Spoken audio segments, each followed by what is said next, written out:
Hello everyone, this is प्रीति और आज हम लोग पढ़ने जा रहे हैं क्लास 10th का चैप्टर 2 संघवाद। इस चैप्टर में हम लोग क्या पढ़ने वाले हैं? संघवाद यानी संघवाद होता क्या है, ठीक है। तो जैसे कि हम लोग जानते हैं कि हमने पिछले अध्याय में पढ़ चुके हैं कि शासन के विभिन्न स्तरों के बीच सत्ता का ऊर्ध्वाधर बंटवारा आधुनिक लोकतंत्र में सत्ता की साझेदारी का ही एक आम रूप है।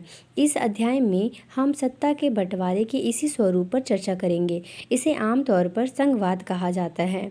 इसे एक ही लोकतांत्रिक व्यवस्था के अंदर अलग अलग समूहों का साथ रहना और चलना संभव हो पाता है।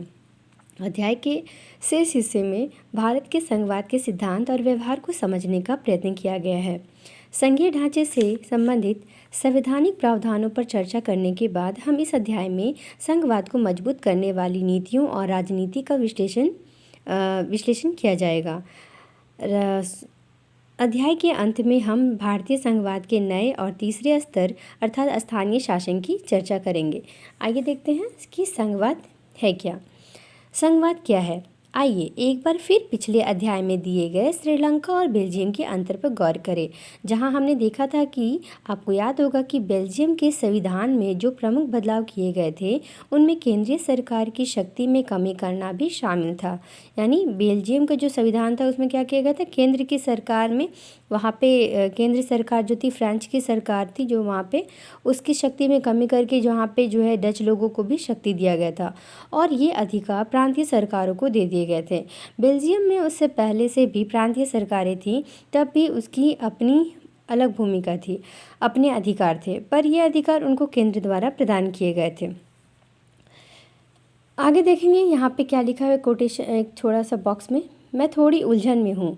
आखिर भारत की शासन व्यवस्था को क्या नाम दिया जाए? यह एकात्मक है, केंद्रीकृत अथवा संघात्मक? यानी यहाँ पे तो तीनों ही रूप हमें देखने को मिलती है, लेकिन कहा जाए तो यहाँ संघात्मक शासन व्यवस्था है, केंद्रीकृत है और संघात्मक शासन व्यवस्था है। हालांकि दुनिया के 192 देशों में से केवल 25 में संघीय शासन व्यवस्था है, लेकिन इन देशों में दुनिया की 40% जनसंख्या रहती है। दुनिया के अधिकतर बड़े देश संघीय हैं।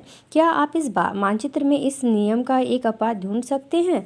जैसे कि आप इस वर्ल्ड मैप में देख सकते हैं कि जितने भी यहाँ पे 192 देशों में से 25 में क्या है, संघीय शासन व्यवस्था है और इन देशों में दुनिया की 40% जनसंख्या क्या करती है, निवास करती है। आगे यहाँ देखते हैं कि ये जो है यहाँ पे हमने छोड़ा था कि ये अधिकार उनको केंद्र द्वारा प्रदान किए गए थे जो कि बेल्जियम में थे, ठीक है, और केंद्रीय सरकार उन्हें वापस भी ले सकती थी। सन 1993 में कुछ और बदलाव हुआ और प्रांतीय सरकारों को कुछ संवैधानिक अधिकार दिए गए। इन अधिकारों के लिए अब प्रांतीय सरकारें केंद्र पर निर्भर नहीं रहीं। इस प्रकार बेल्जियम में एकात्मक शासन की जगह संघीय शासन प्रणाली स्थापित हुई। भारत के पड़ोसी देश श्रीलंका में व्यवहारिक रूप से अभी भी एकात्मक शासन व्यवस्था है, जिसमें केंद्रीय सरकार के पास ही सारे अधिकार हैं। श्रीलंका के तमिल नेता यह चाहते थे कि देश में सच्चे अर्थों में संघीय शासन व्यवस्था बने, यानी शासन की जो शक्तियाँ हैं वो केंद्र और राज्य स्तरों में डिवाइड हो जाए और उनको भी कुछ अधिकार दिए जाए। संघीय शासन व्यवस्था में देश की सर्वोच्च सत्ता केंद्रीय प्राधिकार तथा उनकी विभिन्न अनुषंगिक इकाइयों के मध्य बढ़ जाती है। प्रायः संघीय व्यवस्था में 2 स्तरों पर सरकारें होती हैं। इसमें एक सरकार सारे देश के लिए होती है, जिसके अधिकार क्षेत्र में राष्ट्रीय महत्व के विषय होते हैं।